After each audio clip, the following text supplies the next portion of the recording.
إن الحمد لله نحمده ونستعينه ونستغفره ونعوذ بالله من شرور أنفسنا ومن سيئات أعمالنا من يهده الله فلا مضل له ومن يضلله فلا هادي له وأشهد أن لا إله إلا الله وحده لا شريك له وأشهد أن محمدا عبده ورسوله صلى الله تعالى عليه وعلى آله وصحبه وسلم تسليما كثيرا أما بعد فإن خير الحديث كتاب الله وخير الهدي هدي محمد صلى الله عليه وسلم وشر الأمور محدثاتها وكل محدثة بدعة وكل بدعة ضلالة وكل ضلالة في النار أما بعد فأعوذ بالله من الشيطان الرجيم بسم الله الرحمن الرحيم وأتموا الحج والعمرة لله فإن أحصرتم فما استيسر من الهدي وقال الله تعالى في موضع آخر ولله على الناس حج البيت من استطاع إليه سبيلا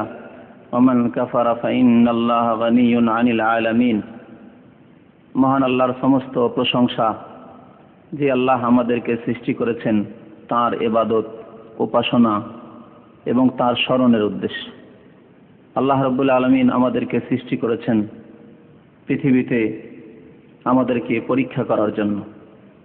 আমাদের সৎকর্মের মাধ্যমে আমরা এই পরীক্ষায় কামিয়াব হতে পারবো, সাকসেসফুল হতে পারবো, এবং যাদের অসৎকর্ম রয়েছে আল্লাহর সাথে অংশীদার স্থাপন করেছে তারা সেই দিন লাঞ্ছিত হবে, লজ্জিত হবে, যেদিন এই কর্মক্ষেত্রের ফলাফল পেশ করা হবে মানুষের সামনে। আল্লাহ রাব্বুল আলামিন যেসব ইবাদত ফরজ করেছেন তার মধ্যে একটি গুরুত্বপূর্ণ ইবাদত হচ্ছে বাইতুল্লাহর হজ, আল্লাহর ঘর কাবা শরীফের হজ করা।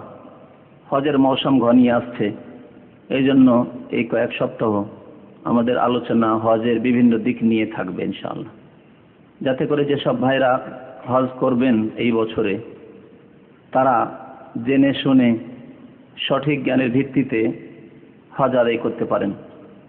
আর যেসব ভাইরা হয়তো হজ করবেন না বা দ্বিধাদ্বন্দ্বে আছেন, এবার করব না তারপরে সামনে করব, এইরকম দ্বিধাদ্বন্দ্বে আছেন, তারাও বুঝতে পারেন যে হজের গুরুত্ব, হজের অপরিহার্যতা, হজ সম্পর্কে যথাসাধ্য তাড়াতাড়ি করে এই ফরজ আদায় করে নেওয়া, ফরজ হয়ে যাওয়ার পরে বিলম্ব না করা এই ক্ষেত্রে, এবং তার সাথে সাথে যারা হজ ফরজ হওয়ার পরে বিলম্ব করে তাদের সম্পর্কে যে গুনাহের কথা রয়েছে সে সম্পর্কে তাদের জ্ঞান হাসিল করা, এবং যারা হজ করছি বলে বিলম্ব করতে করতে হজ আদায় করতে পারল না তাদের শাস্তি, তাদের সম্পর্কে কোরআন এবং হাদিসে কি আলোকপাত করা হয়েছে, অথবা যারা হজের মতো গুরুত্বপূর্ণ ফরজকে অস্বীকার করলো, অবহেলা করলো ফরজ হওয়া সত্ত্বেও,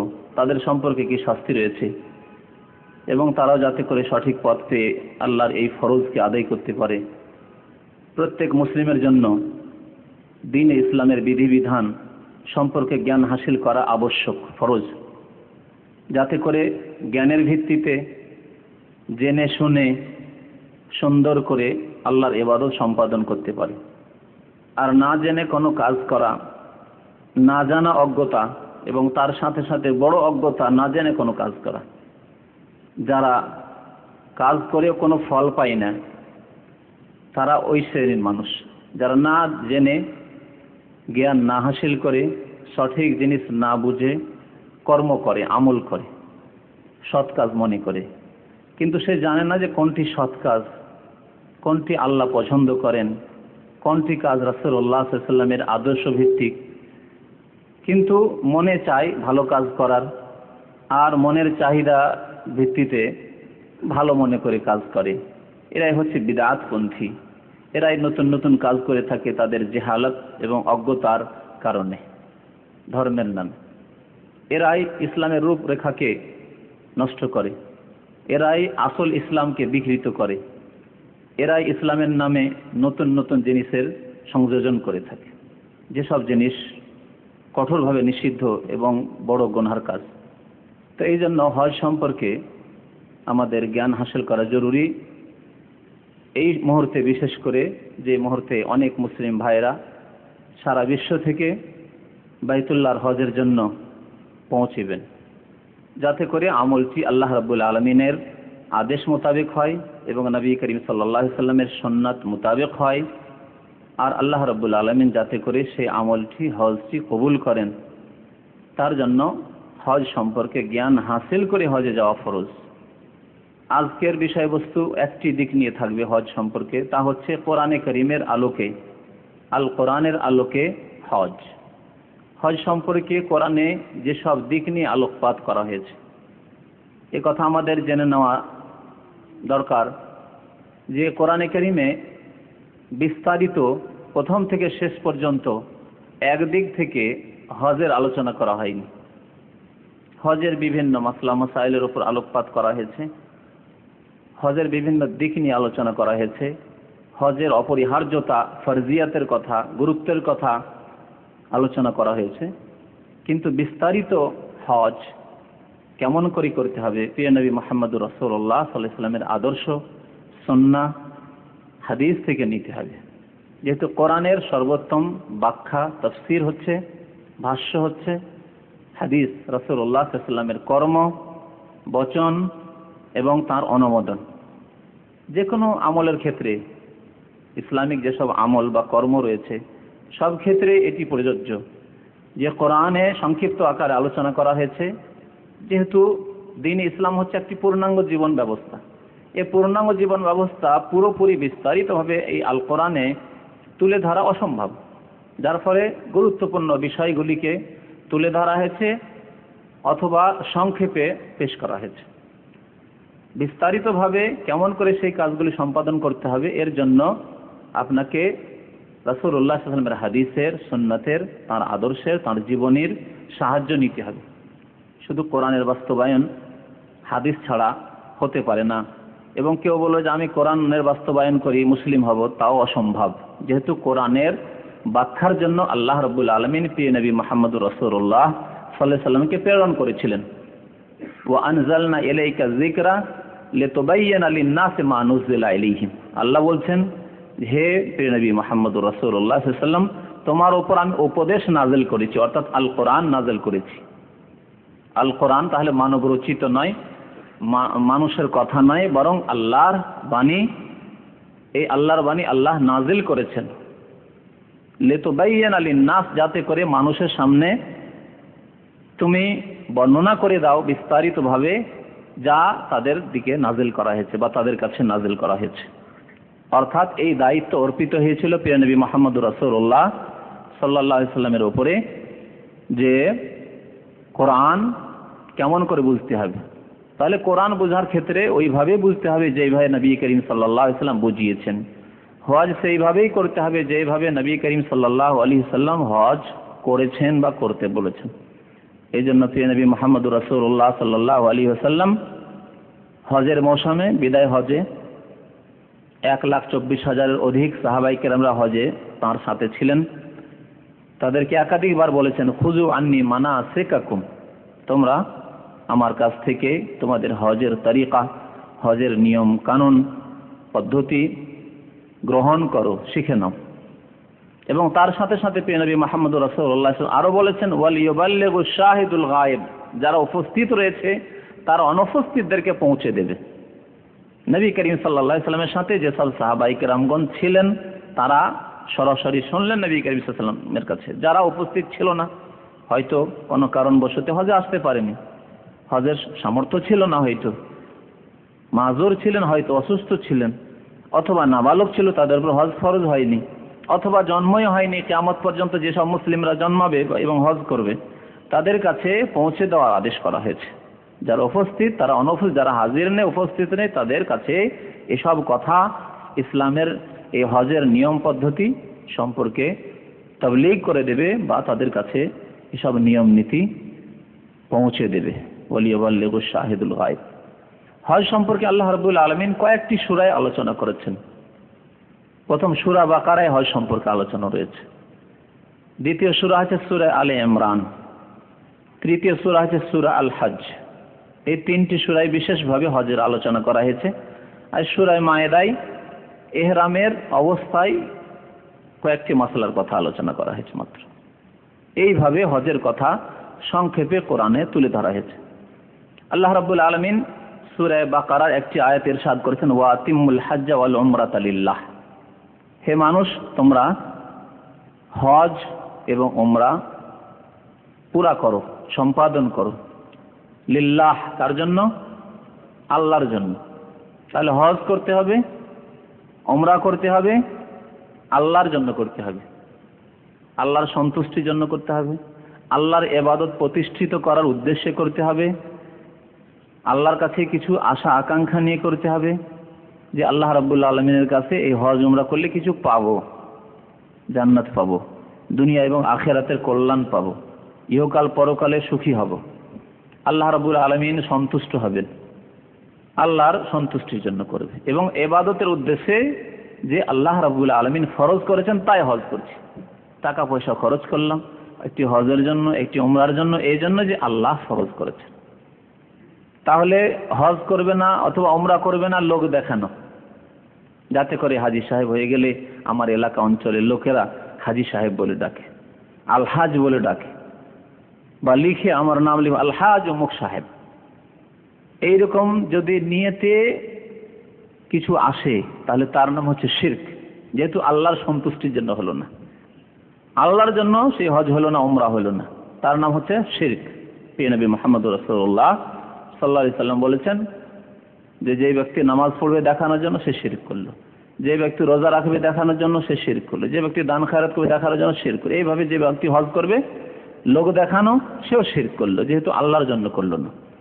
এই জন্য রিয়া অর্থাৎ লোক দেখানো যে কোনো কাজ, সে নামাজ হোক, রোজা হোক, হজ হোক, জাকাত হোক, মানুষকে দান খয়রাত হোক, একটি এতিমের লালন পালন হোক, একটি বিধবার উপরে খরচ খরচা করা হোক, লোক দেখানো যদি কোনো কাজ করে কেউ, জনকল্যাণমূলক কাজ করে, রাস্তা তৈরি করে দিলাম, ঘাট তৈরি করে দিলাম, একটা ব্রিজ তৈরি করে দিলাম, জনসাধারণের ফায়দা হোক, কিন্তু এসব ক্ষেত্রে আল্লাহর সন্তুষ্টি থাকতে হবে যে আমি এসব কাজ করছি আল্লাহর ইবাদত এবং মানুষের সেবা করছি, জনকল্যাণমূলক কাজ করছি, কিসের জন্য?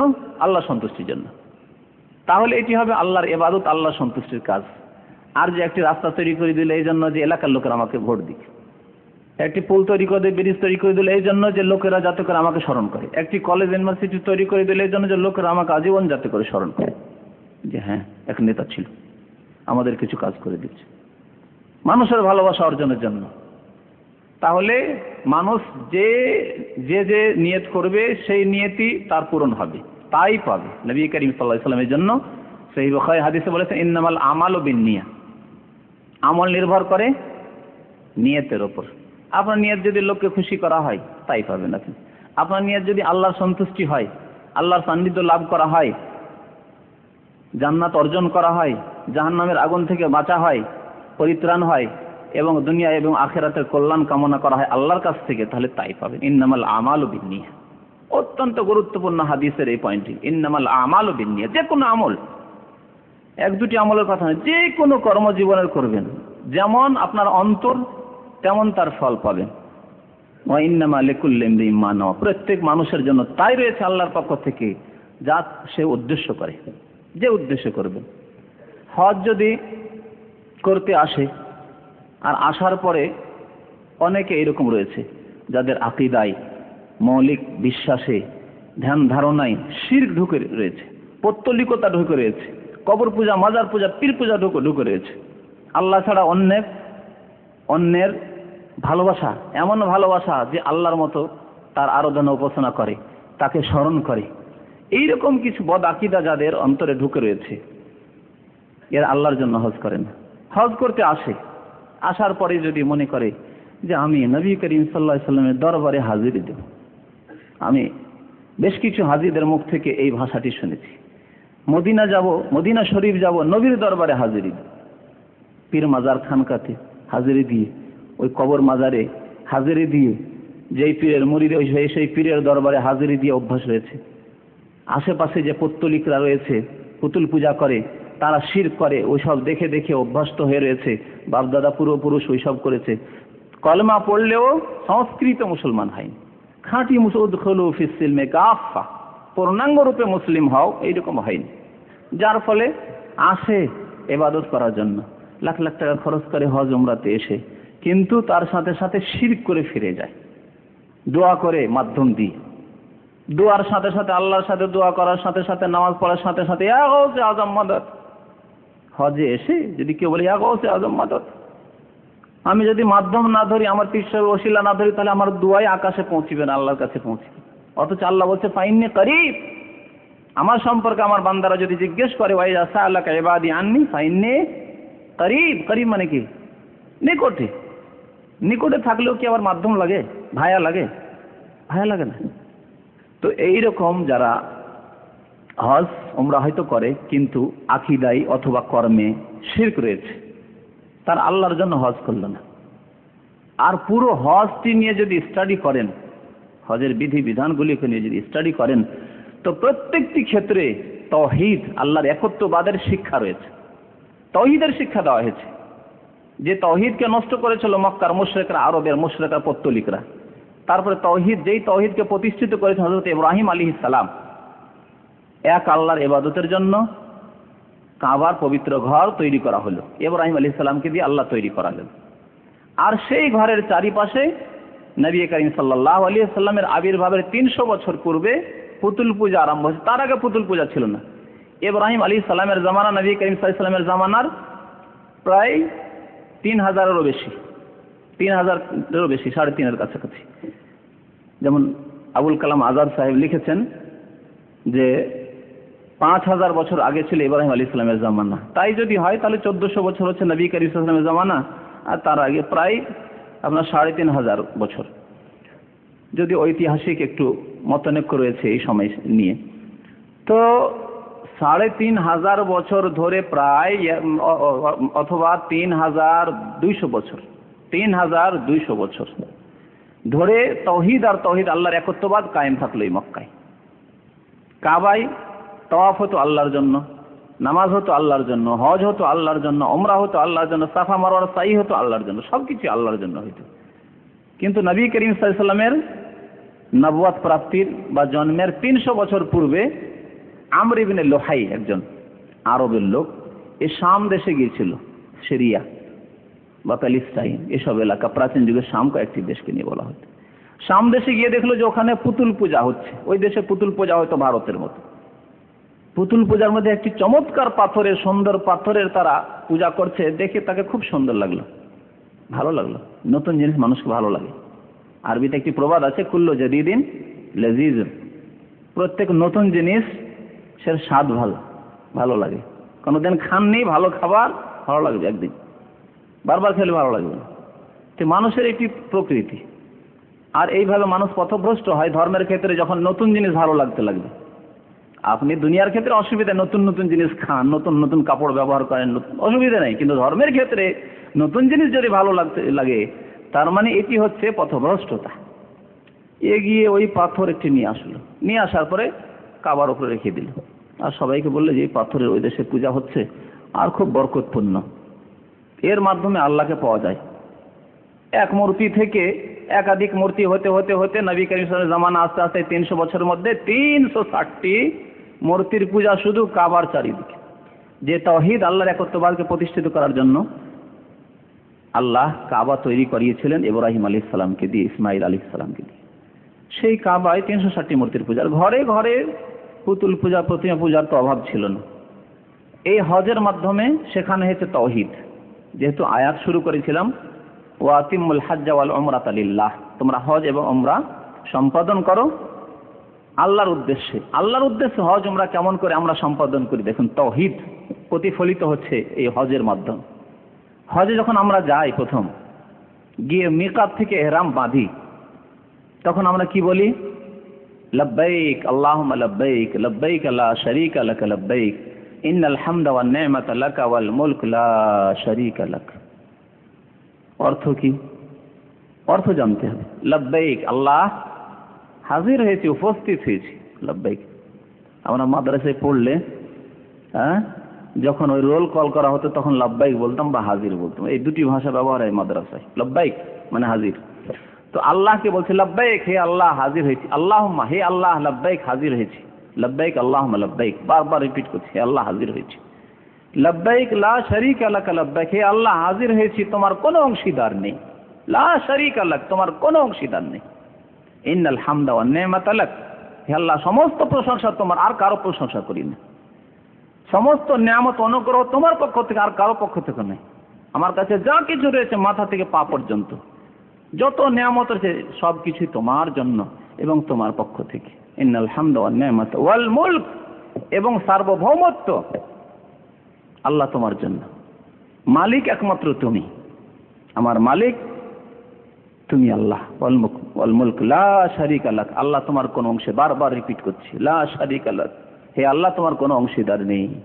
পক্ষান্তরে মক্কার মুশরিকরা হযরত ইব্রাহিম আলাইহিস সালামের তরিকায়, ইব্রাহিম আলাইহিস সালামের জামানা থেকে হজ শুরু হয়েছে, তো যেমন সূরা হজের আয়াতে পৌঁছতে পারলে জানতে পারবেন, তখন থেকে হজ শুরু হয়েছে।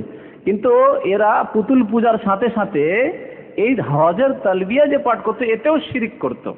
হাদিসে রয়েছে তারা কিছু সংযোজন করেছিল, যে কোনো বিদাতি সংযোজন করে। তাহলে সংযোজন করাটা কাদের কাজ?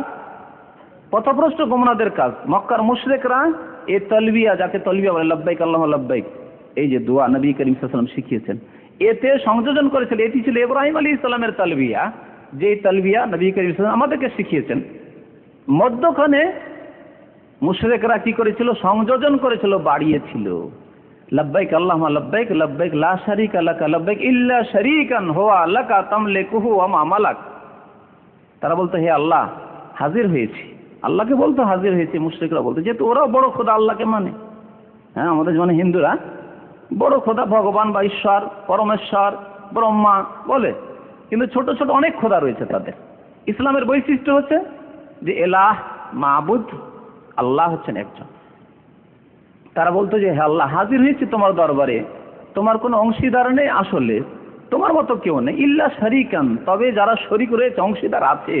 ইল্লা শারীকান, তবে অংশীদার আছে, কিন্তু কিরকম? তারা ছোটখাটো। তামলিকুহু, যে অংশীদার আল্লাহ তুমি মালিক, তুমি হলে আল্লাহ চিফ। কথা বুঝতে পারছেন? যেমন প্রাইম মিনিস্টার হয় বা চিফ মিনিস্টার হয়, হ্যাঁ, অন্য অন্য যেগুলো মিনিস্টার রয়েছে, রেল মিনিস্টার রয়েছে, তো ফুড মিনিস্টার রয়েছে, তো অমুক রয়েছে, তমুক রয়েছে, হোম মিনিস্টার রয়েছে, ফরেন মিনিস্টার রয়েছে, সবগুলোর মালিককে যে প্রাইম মিনিস্টার, প্রধানমন্ত্রী। এইরকমই আল্লাহর ক্ষেত্রে তারা এই গুমরাহিতে নিমজ্জিত হয়েছিল। তাই তারা বলতো তালবিয়াতে ইল্লা শারীকান তামলিকুহু, তবে যারা শরীক রয়েছে আল্লাহ, তাদের মালিক তুমি, বড় মালিক তুমি। ওমা মালাক, এবং যেই ডিপার্টমেন্টের মালিক, যেসব জিনিসের অধিকারী তারা ক্ষমতা রাখে, সেসব ক্ষমতা তোমার আওতাভুক্ত, তুমিও সেগুলোর মালিক। এইভাবে তারা শিরক করত। তাহলে আমরা তাওহীদ প্রতিষ্ঠা করি, প্রথম যখন হজ শুরু করি, উমরা শুরু করি, ইহরাম বাঁধি, লব্বাইক আল্লাহুম্মা লব্বাইক এর মাধ্যমে। মক্কা গেলাম, তাওয়াফ করলাম, তাওয়াফ করার পরে আমরা কি করি? 2 রাকাত নামাজ পড়ি। 2 রাকাত নামাজের সুন্নত, প্রত্যেক রাকাতে সূরা ফাতিহার পরে কোন কোন সূরাগুলি পড়া জানেন? সূরা কাফিরুন আর সূরা ইখলাস, দুটোই হচ্ছে তাওহীদের সূরা, আল্লাহর একত্ববাদের সূরা। কুল ইয়া আইয়ুহাল কাফিরুন লা আ'বুদু মা তা'বুদুন, এতে স্পষ্ট ঘোষণা করা হয়েছে সারা পৃথিবী যদি শিরিক করে, সারা পৃথিবী যদি আল্লাহ ছাড়া অন্যের পূজা করে, সারা পৃথিবী যদি দেবে দেবতার পূজা করে, মাটির পূজা করে, কবর পূজা করে, মাজার পূজা, সারা পৃথিবী যদি একদিকে হয়ে যায়, আমি একা আল্লাহর পূজা করব। লা আ'বুদু মা তা'বুদুন, তোমরা যেসবের পূজা করে সেসবের পূজা আমি করতে পারি না। ওয়ালা আনতুম আ'বুদুনা মা আ'বুদু, বারবার করে এই কথা রিপিট করা হয়েছে। লাকুম দীনুকুম ওয়ালিয়া দীন, এই সূরা তাওহীদের সূরা। আর সূরা ইখলাস, কুল আল্লাহু আহাদ, তো জানে আল্লাহু আহাদ, আল্লাহ এক ও একক ঘোষণা করা হয়েছে এর মধ্যে তাওহীদের। তাওহীদের এই দুটি সূরার মাধ্যমে আমরা ঘোষণা করি যে আমরা তাওহীদি মুসলিম, আমরা আল্লাহর একত্ববাদে বিশ্বাসী, আমরা শিরক থেকে অনেক দূরে।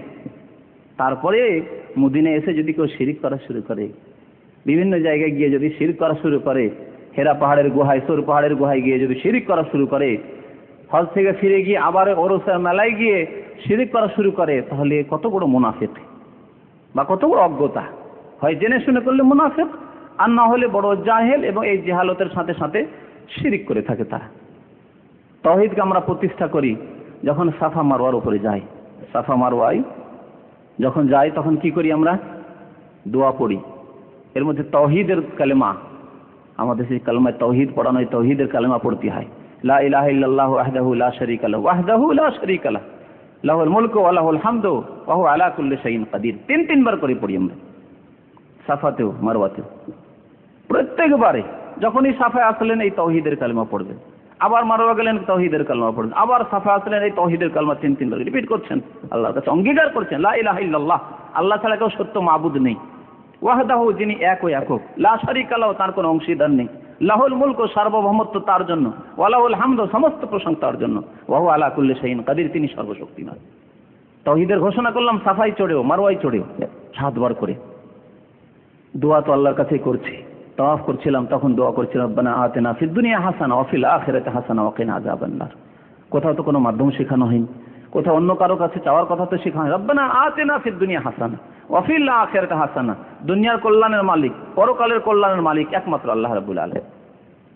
তারপরে আরাফায় গিয়ে প্রিয় নবী মুহাম্মদুর রাসূলুল্লাহ সাল্লাল্লাহু আলাইহি সাল্লাম বলেছেন যে খায়রুদ দুআ দুআ ইয়াউম আরাফা, সর্বোত্তম দোয়া হচ্ছে আরাফার দিনের দোয়া, আরাফার দিনের দোয়া। ওয়া খায়রু মা কুলতু আনা ওয়ান নাবিয়্যুনা মিন ক্বাবলি লা ইলাহা ইল্লাল্লাহু ওয়াহদাহু লা শারীকা লাহু লাহুল মুলকু ওয়া লাহুল হামদু ওয়া হুয়া আলা কুল্লি শাইইন কাদির।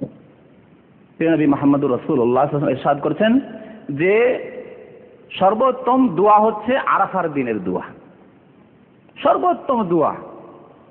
যা দোয়া করলেন কিন্তু আরাফাতে গিয়ে দোয়া কবুল হওয়ার খুব বেশি আশা থাকে, এবং শয়তানকে সবচাইতে বেশি লাঞ্ছিত আরাফায় দেখা গেছে, নবী করিম সাল্লাল্লাহু আলাইহি ওয়াসাল্লাম বলেছেন। কারণ আরাফায় দেখলো শয়তান গিয়ে যে আল্লাহ অনেক হাজার হাজার লাখ লাখ দেখলাম যে কাবার তওয়াফ করতে গিয়ে তাদেরকে আল্লাহ তুমি মুক্তি দিয়ে দিলে, মাফ করে দিলে, তাদেরকে জান্নাতি বলে ঘোষণা করে দিলে।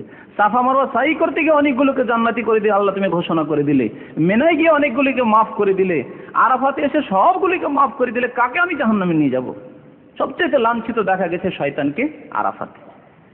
এই আরাফাতে কোন দোয়া বেশি বেশি নবী করিম সাল্লাল্লাহু আলাইহি ওয়াসাল্লাম পড়তেন সে কথা এই হাদিসে বলা হয়েছে। সর্বোত্তম দোয়া হচ্ছে আরাফার দিনের দোয়া, এবং সর্বোত্তম দোয়া যেই দোয়া আমি পড়েছি এবং আমার পূর্বে যত আম্বে এবং রাসূলগণ এসেছেন তারাও পড়েছেন সেই দোয়া হচ্ছে তাওহীদের দোয়া, আল্লাহর একত্ববাদের ঘোষণার দোয়া। লা ইলাহা ইল্লাল্লাহু ওয়াহদাহু লা শারীকা লাহু লাহুল মুলকু ওয়া লাহুল হামদু ওয়া হুয়া আলা কুল্লি শাইইন কাদির। তাওহীদের ঘোষণা করলাম। এইভাবে তাওহীদের ঘোষণা করি যখন আমরা কঙ্কর নিক্ষেপ করি জামারাতগুলিতে, প্রত্যেকবারে কি বলি? আল্লাহু আকবার। কি বলি? মানে আল্লাহ মহান। কে বললো আল্লাহ ভরসা? মানে আল্লাহু আকবার মানে কি? আল্লাহ ভরসা। আল্লাহ মহান, আকবার, আল্লাহ মহান। আজকাল বিভিন্ন দেশের কিছু স্লোগান আছে, আমার দেশ মহান, শিরক, আমার দেশ মহান, যে কোনো দেশ সম্পর্কে হোক না, আমার দেশ মহান, শিরক। আল্লাহ আমাদেরকে কি শিখিয়েছেন? আমাদের প্রিয় নবী মুহাম্মদুর রাসূলুল্লাহ সাল্লাল্লাহু আলাইহি ওয়াসাল্লাম কি শিখিয়েছেন? আল্লাহু আকবার, আল্লাহ মহান, আল্লাহু আকবার, আল্লাহ মহান, কোনো কিছু মহান নেই।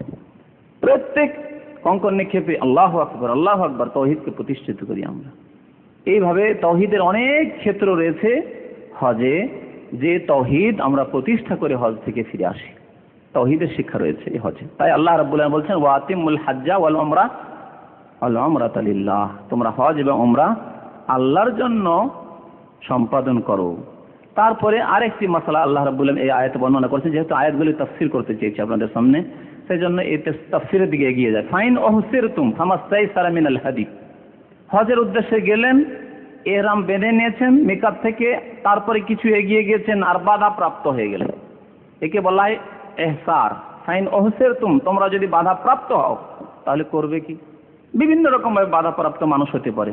অসুস্থ হয়ে পড়লো, একেবারে হসপিটালে ভর্তি করতে হলো, হজ আর করতে পারলো না, উমরা করতে পারলো না, শত্রু বাধা দিয়ে দিল, আইনগত কোনো বাধা সৃষ্টি হয়ে গেল, যেতে পারলেন না আপনি, আইনগত বাধা হইতে পারে।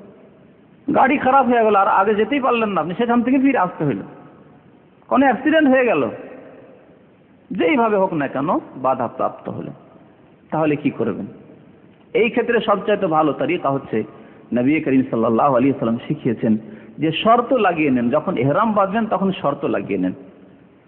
আল্লাহুম্মা মাহিল্লি হাইসু হাবাসতানি, হে আল্লাহ আমি হালাল হয়ে যাব যেই জায়গায় তুমি আমাকে বাধা দেবে, যেখানে আমি বাধা প্রাপ্ত হব সেখানে গিয়ে আমি হালাল হয়ে যাব। যখন মিকাত থেকে তালবিয়া পাঠ করবেন, লাব্বাইক বলে হজের বা ওমরার নিয়ত করলেন, তখনই যদি এইভাবে আপনি শর্ত লাগিয়ে নেন, কন্ডিশন করে নেন, তাহলে যেখানে বাধাপ্রাপ্ত হলেন আর যেতে পারছি না সেখানে গিয়ে হালাল হয়ে গেলেন। তাহলে আপনার আর কোনো দম লাগবে না, কোনো কোরবানি করার প্রয়োজন নেই, আপনি ফিরে চলে এসেন, আগামীতে হজ ওমরা করেন পরে। আর যদি অধিকাংশ মানুষ ভুলে যায় বা অনেকে জানেই না এই শর্ত লাগানো, এহরাম বেঁধে গেলেন আর বাধাপ্রাপ্ত হয়ে গেলেন, যেতে পারলেন না, তাহলে দুটি কাজ করতে হবে।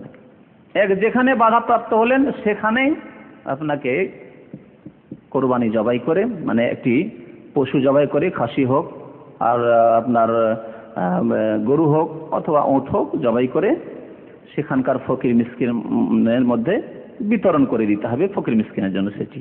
সেখান থেকে ফিরে যেহেতু বাধাপ্রাপ্ত হয়েছেন সেখান থেকে ফিরে চলে আসতে হবে, আর ফিরে এসে আগামীতে আপনাকে সে হজ বা উমরা পুরা করতে হবে। আল্লাহ বলছেন ফাইন ওহসিরতুম, যদি বাধাপ্রাপ্ত ফামাস্তাইসারা মিনাল হাদি, তাহলে হাদি দিতে হবে, যথাসাধ্য যা কিছু সম্ভব হয় হাদি পেশ করবে, অর্থাৎ কোরবানি পেশ করবে। হাদি মানে কোরবানি, কোরবানি পেশ করবে। কোরবানি কমপক্ষে ছাগল অথবা গরু, আর না হলে উট। দলিল হচ্ছে নবী করিম সাল্লাল্লাহু আলাইহি ওয়াসাল্লামের সুন্নাত বা আদর্শ, তাঁর জীবনী। হুদাইবিয়ার সন্ধির সময় যখন হুদাইবিয়া নামক স্থানে পেয়ে নবী মুহাম্মদুর রাসূলুল্লাহ সাল্লাল্লাহু আলাইহি ওয়াসাল্লাম পৌঁছিলেন, মক্কার মুশরিকরা, তখন পর্যন্ত মক্কা বিজয় হয়নি, ষষ্ঠ হিজরির ঘটনা। তো মক্কা যেহেতু বিজয় হয়নি, কাফিররা তখন সেখানে ক্ষমতার অধিকারী ছিল, তারা বাধা দিল যে না, এবছর মক্কা ঢুকতে দেবো না, মক্কা আমাদের দেশে, আমরা ঢুকতে দেবো না। অনেক চেষ্টা করা হলো সমঝোতা করার, কোনো মতেই না, সব কিছু তোমাদের মেনে নিচ্ছি, কিন্তু আমরা এসছি সৎ উদ্দেশ্যে, ইবাদতের উদ্দেশ্যে। মক্কা তোমাদের কাছেও সম্মানীয়, আমাদের কাছেও মর্যাদার অধিকারী, আল্লাহ রাব্বুল আলামিনের এই ঘর বরকতপূর্ণ, আমরা জিয়ারতে এসেছি, উমরা করে ফিরে যাব। না কোনো অস্ত্র নিয়ে আমরা তোমাদের সাথে লড়াই করব, না তোমাদের সাথে কোনো দ্বন্দ্ব আছে এই সফরে, কোনো কিচ্ছু নেই, আমরা শুধু ইবাদত করে ফিরে যাব। কোনো মতে তারা জেদে চলে আসলো না, ঢুকতে দিচ্ছে না, এবার নিজের কথাকে বলবৎ রাখবো। যার ফলে নবী করিম সাল্লাল্লাহু আলাইহি ওয়াসাল্লাম 1400 সাহাবায়ে কেরাম নিয়ে হুদাইবিয়ায় কুরবানিগুলো জবাই করে দিলেন, জবাই করে মাথা মুন্ডন করে নিলেন, যেহেতু আর যাওয়া গেল না, আগে মাথা মুন্ডন করে সেখান থেকে ফিরে চলে আসলেন। আল্লাহ বলছেন ফামাস্তাইসারা মিনাল হাদি। তারপরে আল্লাহ বলছেন ওয়ালা তাহলিকু রুউসাকুম হাত্তা ইয়াবলুগাল হাদিয়ু মাহিল্লাহ। মাথা মুন্ডন যখন বাধাপ্রাপ্ত হলে মাথা মুন্ডন করবে, কখন মাথা মুন্ডন করবে? যখন কুরবানি হয়ে যাবে।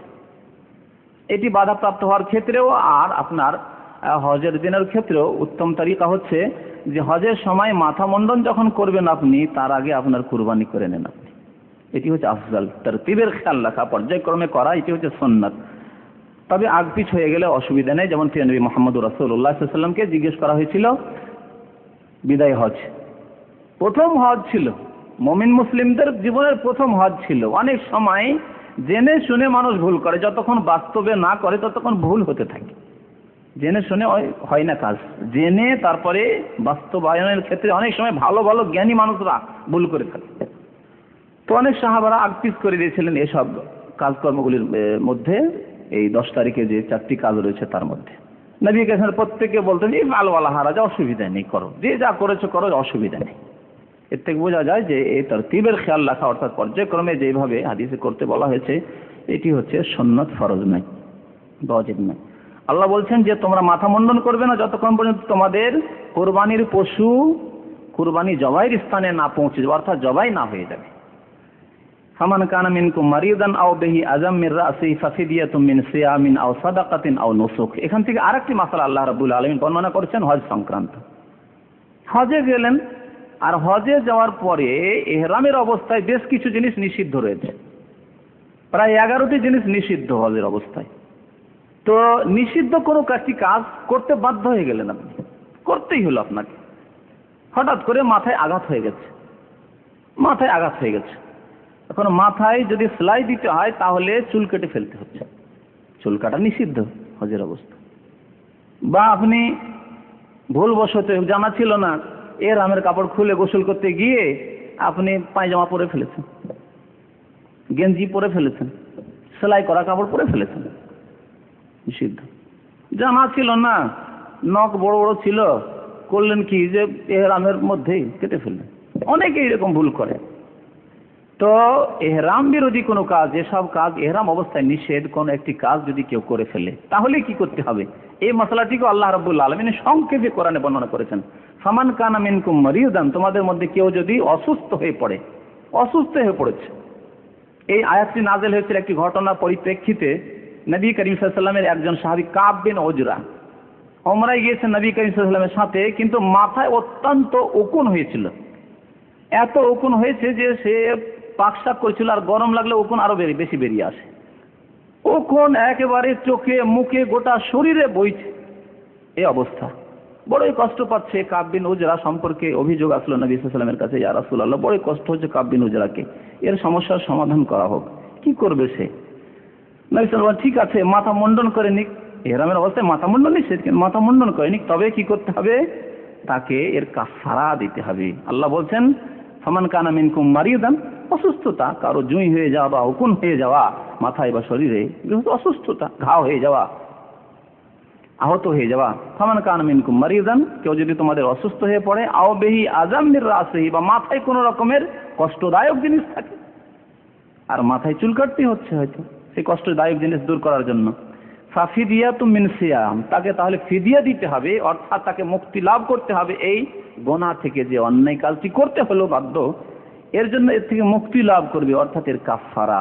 মিন সিয়ামিন, রোজা, আও সাদাকাতিন, অথবা দান খেরাত সাদকা, আও নসক, অথবা কুরবানি। তিনটি জিনিসের কথা আল্লাহ বলেছেন। ফাফিদিয়াতুম মিন সিয়ামিন, রোজা, আও নসক, সাদাকাতিন, আও নসক। রোজা রাখলে কয়টি রোজা রাখতে হবে এখানে কোরআনে বলা হয়নি, কিন্তু নবী করিম সাল্লাল্লাহু আলাইহি ওয়াসাল্লাম হাদিসে বলেছেন যে রোজা রাখবে কাফারা রোজা। কেউ যদি ইহরাম বিরোধী কোনো কাজ করে ফেলে তাহলে রোজা রাখতে হবে তিনটি রোজা, এবং তিনটির মধ্যে ইখতিয়ার দেওয়া হয়েছে, ইখতিয়ার রয়েছে আপনার, তিনটির মধ্যে যে কোনো একটি করতে পারেন, একটি করলে হলো, তিনটি রোজা রাখতে হবে। আর যদি দান খেরাত করেন, সাদাকা, তাহলে নবী সাল্লাল্লাহু আলাইহি ওয়াসাল্লাম শিখিয়েছেন যে 6 জন মিসকিনকে খাওয়াতে হবে, 6 জন মিসকিনকে খাবার দিতে হবে, একবারের খাবার যতটা লাগে। আর নসক, কুরবানি করতে হবে, কুরবানি করলে একটি খাসি, ছাগল জবাই করতে হবে, কুরবানির ক্ষেত্রে দাতা হইতে হবে। তো আল্লাহ রাব্বুল আলামিন এই একটি আহকাম বর্ণনা করলেন এখানে। ফাইদা আমিনতুম ফামান তামাত্তা বিল উমরাতি ইলাল হজ ফামাস্তাইসারা মিনাল হাদি। এতক্ষণ আলোচনা চলছিল, এর আগে আলোচনা হয়েছে আপনার বাধাপ্রাপ্ত হওয়ার, শত্রুর জন্য বা কোনো কারণে যদি রাস্তা নিরাপদ থাকে, আল্লাহ বলছেন রাস্তা নিরাপদ। এখন তুমি পৌঁছেই গেলে হজে পৌঁছেলে হজ করলে, আর হজ গিয়ে করলে তামাত্তু অথবা কিরান। আল্লাহ বলছেন ফামান তামাত্তা বিল উমরাতি ইলাল হজ ফামাস্তাইসারা মিনাল হাদি। হজ করতে গিয়ে কেউ যদি হজের মৌসুমে উমরাও করে, আর হজের মৌসুমে উমরা দুইটি হজ হয়, হজ তিন প্রকারের, হজে তামাত্তু, হজে কিরান, আর হজে ইফরাদ বা মুফরাদ। ইফরাদকে মুফরাদ বলে, একই কথা। তো হজে কিরান নেও, হজ এবং উমরা দুটো একসাথে হয়ে যায়, হজের মৌসুমে উমরাও হয়ে যায়, যদিও দুটো নিয়ত একসাথে করা হয়। আর হজে তামাত্তুতে দুটো নিয়ত আলাদা আলাদা করা হয়, কিন্তু হজের মৌসুমেই উমরা হয়, সেই জন্য তামাত্তুকে তামাত্তু বলা হয়েছে। আর কিরানে, ও যেহেতু কিরানকেও এক অর্থে তামাত্তু বলা হয়েছে, যে তামাত্তু মানে ফায়দা হাসিল করা। আপনি ফায়দা হাসিল করতে পারলেন, যে একগুলি তো দুই স্বীকার করলেন, একটি জার্নি, একটি সফর, এক সফরে গিয়ে আপনি উমরাও করতে পারলেন, হজও করতে পারলেন। আর এটি উমরা এইভাবে কিরানেও হয় আর তামাত্তুতে হয়। সুতরাং তামাত্তু হজ করলেও অথবা কিরান হজ করলে উভয় ক্ষেত্রে কি করতে হবে? আল্লাহ বলছেন ফামান তামাত্তা বিল উমরাতি ইলাল হজ্জ ফামাস্তাইসারা মিনাল হাদি, যথাসাধ্য তাকে একটি কুরবানি পেশ করতে হবে, কুরবানি দিতে হবে। তাহলে কুরবানি কার জন্য? হজে কোন হাজী সাহেবদের জন্য? যারা হজে কিরান করবে অথবা হজে তামাত্তু করবে। কেউ যদি হজে ইফরাদ বা মুফরাদ করে তাহলে তার জন্য কুরবানি জরুরি নয়, হজের কুরবানি। আর মনে রাখবেন, হজের কুরবানিকে হাদি বলা হয়। হজের কুরবানি যেই কুরবানি হারামে করা হয়, অর্থাৎ মক্কার আশেপাশেই হারামের এরিয়ার মধ্যে, অথবা মেনাও হারামের মধ্যে, হারামের এরিয়ার মধ্যে যদি করা হয়, ওকে হাদি বলা হয়। বাকি আমরা যে নিজের দেশে দেশে সারা বিশ্বে মুসলমানরা ঘরে ঘরে কোরবানি করে, সেই কোরবানিকে উযহিয়া বলা হয়। আর এই উযহিয়া থেকে এই ঈদের নাম হচ্ছে ঈদুল আযহা। ঈদুল ফিতর তো রমজানের ঈদকে বলা হয়, ঈদুল আযহা বলে। কিন্তু আমাদের দেশের অনেক মুসলমানরা অজ্ঞ, যার ফলে এই ঈদুল আজহাকে বলে ঈদুল দোহা। আর সরকারি ছুটিতে লেখা থাকে ঈদুল দোহা। ঈদুল দোহা কোনো জিনিস নেই। দোহা মানে সকালবেলা। সকালবেলাকে এই সকাল 9টা-10টার সময়টাকে বলা হয় দোহা। এটি ওই দোহার ঈদ নয়, এটি হচ্ছে কোরবানির ঈদ। আমরা কি বলি? বকরা ঈদ বলি, বা বকরা ঈদ মানে বাকরা জবাই করা হয় সেই জন্য। হ্যাঁ, আমাদের দেশের লোকেরা গরু বেশি কোরবানি করতে, সেই জন্য বাকার মানে গরু, ওই বাকার থেকে বাকরা ঈদ এসছে। হ্যাঁ, তো ঈদুল আজহা মানে কোরবানির ঈদ, ঈদুল দোহা নয়। আমাদের দেশের ক্যালেন্ডারগুলিতে লিখে থাকে। এই জন্যই বললাম যে ক্যালেন্ডারগুলিতে অজ্ঞতার সাথে তারা লিখে থাকে ঈদুল দোহা। ঈদুল দোহার ছুটি ভুল, ঈদুল আজহা। তো আল্লাহ রাব্বুল আলামিন বলছেন, যারা হজের সাথে সাথে উমরাও করবে, অর্থাৎ হজের মৌসুমে উমরা করবে, অর্থাৎ তামাত্তু অথবা কিরান করবে, তাদেরকে কোরবানি দিতে হবে। কোরবানি দিতে পারলেন ভালো কথা, আর কোরবানি যদি না দেন, তো অনেকে কি করে, কোরবানি থেকে বাঁচার জন্য যে পয়সা বেশি খরচ হয়ে যাবে, এমনিতে তো পয়সা হজে লেগে গেল, আর 500 টাকা আবার লেগে যাবে, তার 500 রিয়াল লেগে যাবে কোরবানি দিতে, তো যাক এক কাজ করি, হজে মুফরাদ করি, মানে পয়সা বাঁচানোর জন্য। অথচ পয়সা আছে তার কাছে, না, ঠিক নয়। পয়সা আছে, তারপরেও সামর্থ্য আছে, 500 টাকা আর খরচ করে সে কোরবানি দিতে পারবে, কিন্তু কৃপণতা না, জায়েজ নয় তার জন্য। এরকম অভাব আছে, অভাব আছে, তারপরেও আপনার জন্য এটি ঠিক নয় যে আপনি জেনে শুনে কোরবানি করতে পারবেন না, এই জন্য হজে ইফরাদ করবেন বা হজে মুফরাদ করবেন না। বরং আপনার জন্য আরেকটি বিকল্প আল্লাহ দিয়েছেন, উত্তম বিকল্প, সেই পথটি অবলম্বন করুন। কোরবানি করতে পারছেন না, পয়সা নেই, আপনি রোজা রাখুন। আল্লাহ রোজা রাখতে বলেছেন, 10টি রোজার কথা আল্লাহ রাব্বুল আলামিন বলছেন। এটি হচ্ছে কোরবানির বিকল্প হজে তামাত্তু অথবা কিরানের ক্ষেত্রে। আল্লাহ রাব্বুল আলামিন তাই বলছেন, ফামান লাম ইয়াজিদ ফাসিয়ামু সালাসাতি আইয়ামিন ফিল হজ। যে ব্যক্তি হজে তামাত্তু করলো অথবা কিরান করলো আর কুরবানি করতে পারছে না, কুরবানি তো ওয়াজিব হয়ে গেছে, কুরবানি করতে পারছে না, তাহলে কি করবে? হজের সময়, হজের দিনগুলিতেই 3টি রোজার ফাসিয়ামু সালাসাতি আইয়াম ফিল হজ, হজেই 3টি রোজা রাখবে হজের দিনগুলিতে। অর্থাৎ হজে যাওয়ার পরে, হজের মাস কিন্তু শুরু হয়ে গেছে শাওয়াল মাস থেকে। শাওয়ালের 1ম তারিখ থেকে হজের মাস শুরু, 6 তারিখে 7 তারিখে পৌঁছলেন আপনি, তাহলে 7 তারিখ 8 তারিখ রাখেন, 9 তারিখেও রাখতে পারেন। যদিও না রাখাই সে হাজিদের জন্য আরাফা দিনে রোজা রাখা তাদেরকে বলা হয়েছে অপছন্দনীয়, যদিও নাজায়েজ নয়। কুরবানির দিনে রাখবে না, ঈদের দিনে রোজা রাখা নাজায়েজ, জায়েজ নাই। ঈদের পরে তাহলে আপনি 3টি রোজা যদি ঈদের আগে আগে রাখতে পারলেন, 9 তারিখের আগে আগে রাখতে পারলেন না, তাহলে আপনি 11 তারিখে, 12 তারিখে, 13 তারিখে রোজাগুলি রাখেন। 1-2টি আগে রেখেছিলেন, আর পরে আপনি 10 তারিখে ঈদের দিনে রোজা না রেখে 11-12তে রোজা রেখে নেন। এইভাবে হজের মৌসুমে রোজা শেষ করে, ওখানে 3টি রোজা শেষ করে আসতে হবে। ওয়াসাবআতিন ইযা রাজাতুম, আর 7টি রোজা রাখবে বাড়িতে ফিরে এসে, দেশে ফিরে এসে, আপনি যেখানে থাকেন সেখানে ফিরে এসে। আপনার বাড়ি এখানে না, কিন্তু আপনার যে মানে অস্থায়ী এখানে বাসস্থান রয়েছে, এখানে ফিরে আসার পরে 7টি রোজা রাখবেন। এইভাবে 10টি রোজা পুরা করলে আপনার ওই হজে গিয়ে, হজে তামাত্তু আর কিরানের কুরবানির বিকল্প হয়ে যাবে। তিলকা আশারাতুন কামিল, আল্লাহ বলছেন এটি হচ্ছে পুরো 10টি রোজা।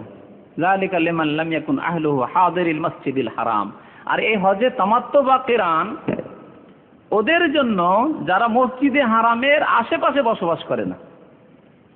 এই আয়াতের একটি তাফসীর এটি, যে যারা মসজিদে হারামের আশেপাশে অর্থাৎ মিকাতের ভিতরে বসবাস করে। মিকাত এখান থেকে গিয়ে তায়েফ, ঠিক না? তায়েফ থেকে ভিতর দিকে, এইদিকে না, ভেতর দিকে আপনি বসবাস করছেন, মক্কার দিকে। মদিনার পথ দিয়ে গেলে, মদিনার পরে জুলহলিফা থেকে মিকাত শুরু হয়ে যায়, জুলহলিফার পরে আপনি মক্কার দিকে, ওইদিকে আপনি বসবাস করছেন, তাহলে তো আপনাকে বলা হয় যে ফিরে আসবেন আপনি মিকাতে ইহরাম বাঁধার জন্য, বাড়ি থেকে ইহরাম বাঁধবেন। তাহলে যারা ভিতরে আছে মিকাতের ভিতরে বা মক্কা শহরে যারা বসবাস করে, মক্কার আশেপাশে, এমনকি জেদ্দায় বসবাস, জেদ্দা মিকাতের ভিতরে, এই জন্য জেদ্দা থেকে ইহরাম বাঁধা যাবে না বাইরের লোকদের জন্য। বাইরের লোকেরা আসবে বাংলাদেশ, ভারত থেকে, পাকিস্তান থেকে, আর এসে জেদ্দা নেমে ইহরাম বাঁধবে, জায়েজ নয়। অনেক হাজিরা ভুল করে, যদি আজকাল হাজিদেরকে গাইড করা হচ্ছে, বারবার করে উড়োজাহাজে বলা হচ্ছে, কিন্তু আগের জামানায় শুনতাম আমরা যখন ছোট ছিলাম, পানি জাহাজ হাজির আসতো, আর অনেকেই জাহেল এমন মূর্খ হয়ে আসতো, কিচ্ছু জানতো না, ওই আপনার এসে জেদ্দা এসে ইহরাম বাঁধছে। বা উড়োজাহাজে দ্রুত বেগে আসে, তো দ্রুত বেগে আসে, অনেকে খেয়াল করলো না, বেখেয়ালিতে ঘুমিয়েই থাকলো, ঘোষণা বারবার অবশ্য করা হয়, তারপরেও বেখেয়ালে ঘুমিয়ে থাকলো, আর জেদ্দা এসে তার উড়োজাহাজ ল্যান্ড করে গেল, চলবে না, আপনার ওয়াজিব ছুটে গেল।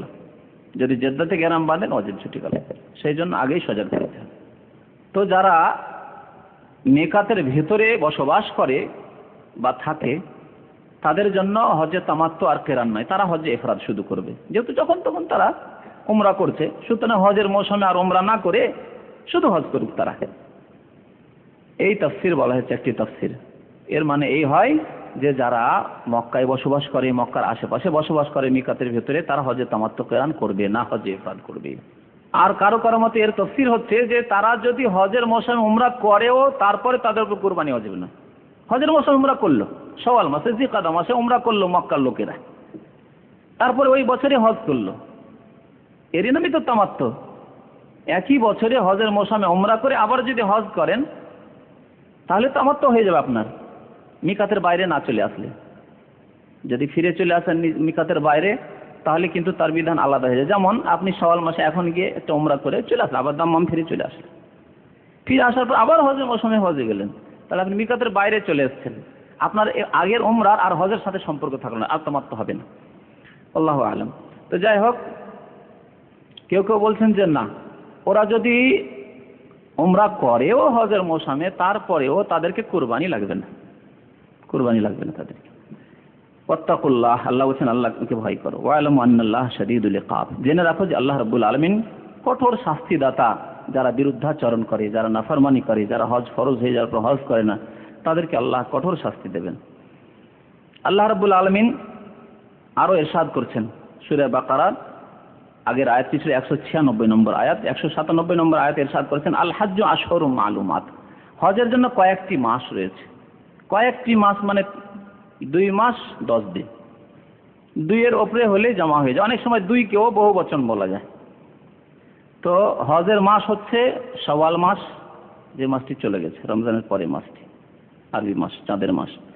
জিলকাদা মাস, যে মাসটি বর্তমান চলছে। আর জিলহজ মাসের 10 দিন, 10ই জিলহজ পর্যন্ত হজের সময়। আল হাজ্জু আশহুরুম মালুমাতের সহি তাফসীর হচ্ছে এটি। এর অর্থ কি? যে হজের জন্য আশহুরুম মালুমাত, জানা শোনা কয়েকটি মাস রয়েছে। এর তাফসীর হলো 2 মাস 10 দিন। এর অর্থ হচ্ছে এই যে 2 মাস 10 দিনের মধ্যে যে কোনো সময় হজের নিয়ত করে হজ করা যায়, হজের নিয়ত করে হজ করা যায়। আপনি শাওয়াল মাসেও যদি হজের ইহরাম পেতে আপনি হজে ইফরাদ অথবা হজে কিরান নিয়ত করে গিয়ে ওই ইহরামের অবস্থাতে মক্কাতে থেকে যেতেন, আপনার হজে কিরানই হবে। কিন্তু শাওয়াল মাস আসেনি, রমজান মাসের 27 রমজানে গেলেন আর শবে কদর করে ওখানে ঈদ করে আর ওই আপনি হজের নিয়ত করেই নিয়েছেন যে হজ সেরেই যাব, আর নিয়ত আগেই করে রমজান মাসেই করে ফেলেছেন হজ হবে না, হজের মাস এখনো আসেনি, সময় হয়নি। যেমন জোহরের নামাজ যদি সকাল 10টায় পড়ে নেন, যাক আগেই পড়ে নিক, কর্মব্যস্ততা এখন একটু ফ্রি হয়েছি, সকাল 10টায় জোহর পড়ে নি, হবে? হবে না, হবে না। তো ওই রকমই হজের নিয়ত কেউ যদি রমজান মাসে করে হবে না, প্রথম সওয়ালে করলো হবে। দূর থেকে এসছে, আগের লোকেরা তো 6 মাস আগে চলে আসতো। এই জন্য যারা 6 মাস আগে আসতো তারা হজের নিয়ত করে আসতো না, তামাত্তু করে আসতো, উমরার নিয়ত করে এসে হালাল হয়ে বসে থাকতো। হজের জন্য নিয়ত করতাম শাওয়াল মাস আসার পরে।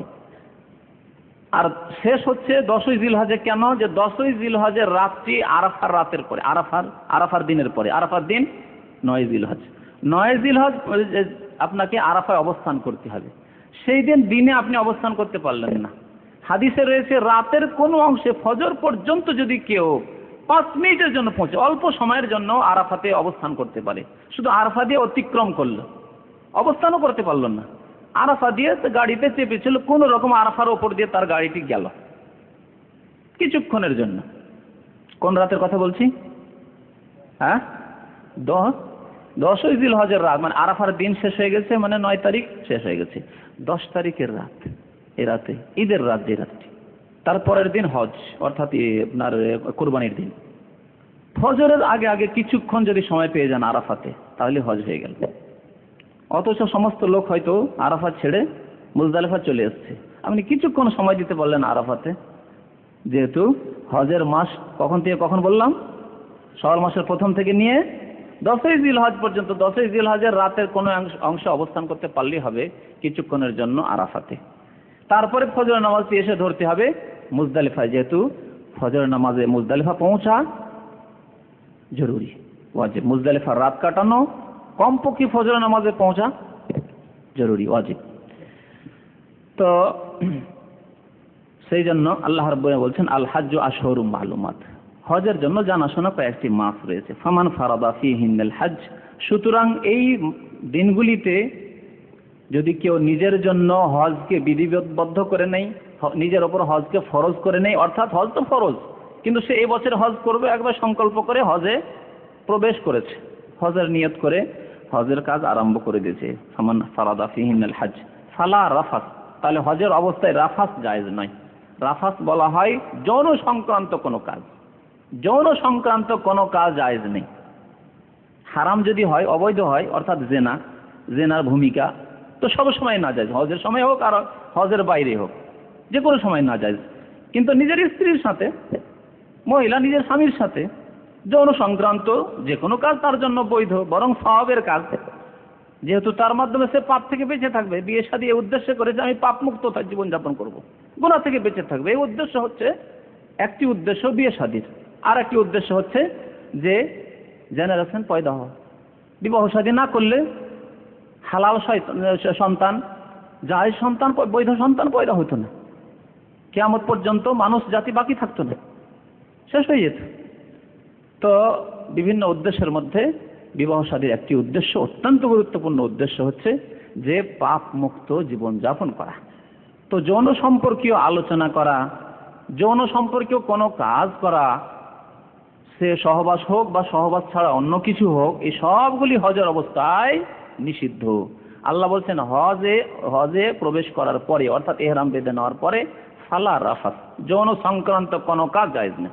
স্ত্রীর সাথে আছে, না না না, যৌন সংক্রান্ত কোনো কথা না কাজ চলবে না, ফালা রাফাস, যতক্ষণ হজ থেকে ফারেগ না হয়ে যাবে, হজ শেষ না হয়ে যাবে।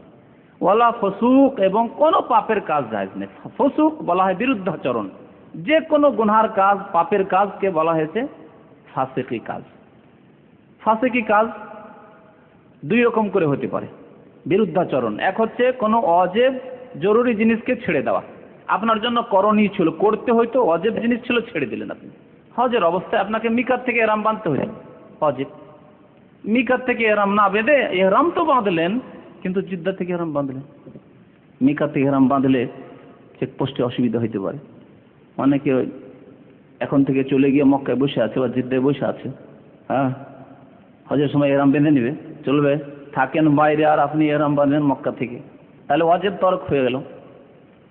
তাহলে যে কোনো ওয়াজিব যদি ছেড়ে দেয় ইচ্ছা করে, আপনি মুজদালিফায় রাত কাটালেন না, কঙ্কর মারলেন না, কুরবানি করলেন না, ওয়াজিব ছেড়ে দিলেন, এগুলো হচ্ছে ফাসিকি কাজ। বা কোনো হারাম বা নাজায়েজ নিষিদ্ধ কাজ করা, এ হচ্ছে ফাসিকি কাজ। অনেক ফাসিকি কাজ রয়েছে, পাপের কাজ রয়েছে, তার মধ্যে কোনো হারাম জিনিস খাওয়া। আজকালকার হাজী সাহেবদের তো অধিকাংশই সিগারেট মুক্ত নয়। আল্লাহ রাব্বুল আলামিন মক্কা আর মদিনাকে সিগারেট মুক্ত করুন না, বলুন আমিন। মুসলমানরা মক্কা গিয়ে কাবা শরীফের সামনে সেখানেও সিগারেট খেতে ছাড়েন। এসেছি কি করতে? আল্লাহ সন্তুষ্টির জন্য।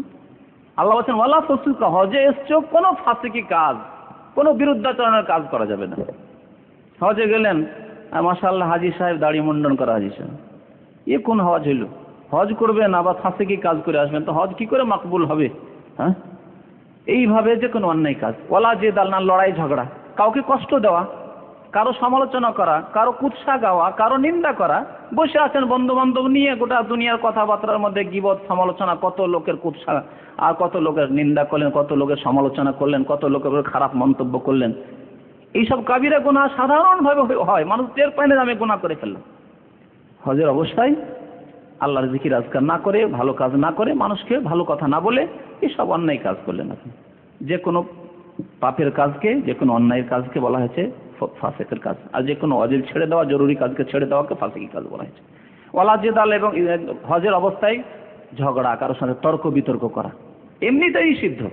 যে কোনো সময় তর্ক বিতর্ক, খামাখাই লড়াই ঝগড়া হতে পারে, মনোমালিন্য হতে পারে, এসব কাজ নিষিদ্ধ ইসলামে। বিশেষ করে হজের অবস্থায় গিয়ে, যেহেতু মানুষ বিদেশে থাকে, তখন অনেক সময় মানুষের মনে সংকীর্ণতা চলে আসে। নিজের বাড়িতে রয়েছেন, অভাব নেই, গেল 5 রিয়াল 10 রিয়াল গেল, কিছু নিজের স্বার্থ গেল, অসুবিধা নেই। কিন্তু ওখানে গিয়ে অনেক সময় মানুষ নিজের হিসাব করা শুরু করে, একটু কষ্ট হলে বরদাস্ত করে না, বরং অন্য কাউকে কষ্ট দেয়, যে কষ্ট দিল তাকে আরো বেশি করে আরো কষ্ট দিল। তো এইভাবে লড়াই ঝগড়া সৃষ্টি হয়, কলহ সৃষ্টি হয়। ওয়ালা জিদালা ফিল হজ, হজে এসব জায়েজ নয়, কঠোরভাবে নিষিদ্ধ। ওমা তাফআলু মিন খায়রিন ইয়ালামুহুল্লাহ, তারপর আল্লাহ বলছেন হজে এসে তোমরা যদি ভালো কল্যাণমূলক কাজ করো, দান খেরাত করলেন, হজে এসছেন কিন্তু এখানে এসে দান খেরাত করলেন, গরিব মিসকিন অনেক সারা বিশ্ব থেকে এসছে, অনেক দরিদ্র দেখছেন, তাদেরকে দান খেরাত করলেন, আপনি কিছু ভালো কাজ করলেন, কিছু দিনের খেদমত করলেন, কিছু মানুষকে ভালো উপদেশ দিলেন। ইয়ালামুহুল্লাহ, সবকিছু আল্লাহ জ্ঞাত, আল্লাহ জানেন এবং আল্লাহ তার উত্তম প্রতিদান দান করবেন। ওয়া তাযাওয়াদু ফাইন্না খায়রাজ যাদিত তাকওয়া, তারপর আল্লাহ বলছেন আরেকটি বিধান, সেটি হচ্ছে যে তোমরা হজে গেলে পাথেই নিয়ে যাবে, রাস্তার খরচ নিয়ে যাবে, খাবার খরচ এবং ভাড়া খরচ, আসা যাওয়া যা খরচ হয় এবং যতদিন থাকবেন কি খাবেন তার খরচ নিয়ে যেতে হবে। বিনা খরচে খালি হাতে হজে যাওয়া নিষেধ করা হয়েছে। হজে যাবে কিছু লোকেরা ভিক্ষা করে হজে যায়, আমার দেশে এক শ্রেণীর লোকেরা রয়েছে, হজ করবে ভিক্ষা করে, সারা বছর ধরে ভিক্ষা করছে, আত্মীয় স্বজন দেশবাসীর কাছে আমি হজে যাব, আমি হজে যাব, হেল্প করো। এইভাবে ভিক্ষা করে হজে যাওয়া ইসলামে নেই। আপনার উপর হজ ফরজ হয়নি, হজ নেই আপনার, হজ নেই, যেমন যাকাত নেই, পয়সা নেই, যাকাত নেই আপনার, সেরকমই ভিক্ষা করে কারো কাছ থেকে চেয়ে নিয়ে হজে যাবেন না।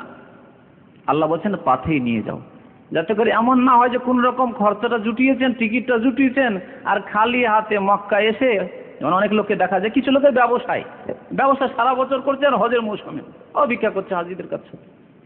বড় ঘৃণিত কাজ ইসলামে ভিক্ষা করা। নবী করিম সাল্লাল্লাহু আলাইহি ওয়াসাল্লাম এই জন্য বলেছেন আলিয়াদুল উলিয়া খায়রুম মিনাল ইয়াদিস সুফলা, ওপরের হাতটি নিচের হাত অপেক্ষা উত্তম, যে দান করে সেই লোক উত্তম।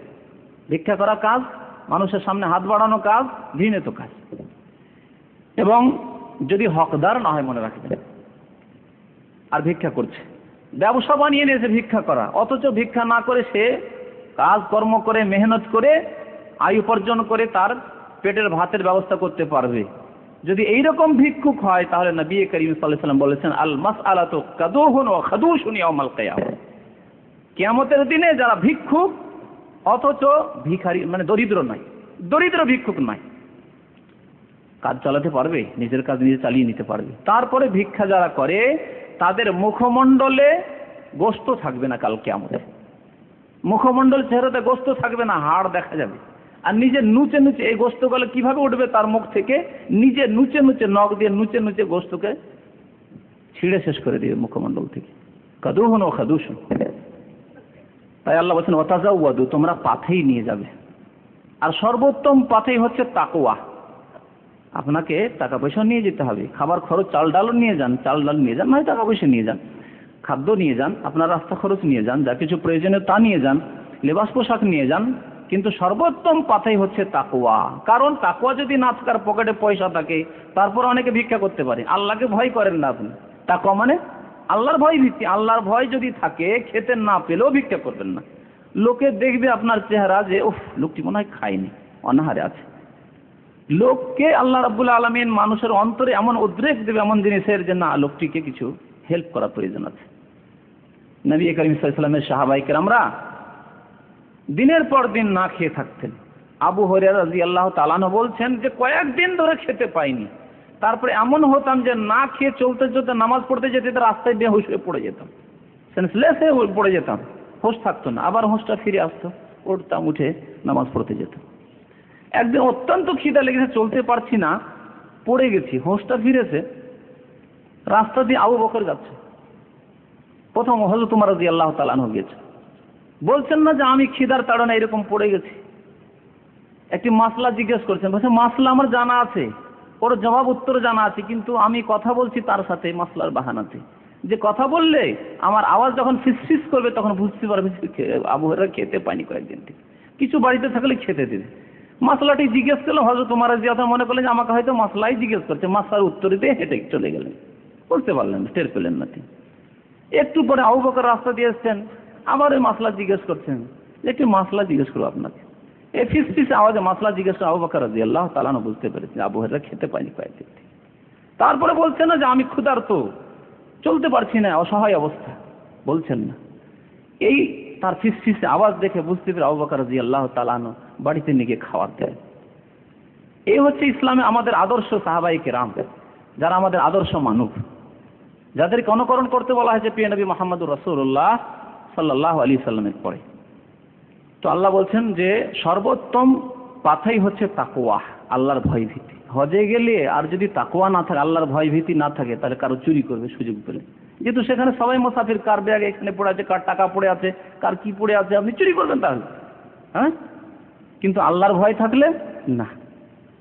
যদি পেয়েও যান, মূল্যবান জিনিস পেয়ে গেছেন, তারপর ঘোষণা করেন ভাই কার এই জিনিস, কার এই ঘড়ি, কার এই যে পার্স, টাকা পয়সা পেয়েছি, ভাই কত টাকা আছে, কার টাকা আছে বলে নিয়ে যাবেন এমন বলে, আল্লাহর ভয় থাকলে। আর যদি তাকওয়া না থাকে, আত্মসাৎ করে ফেলবে।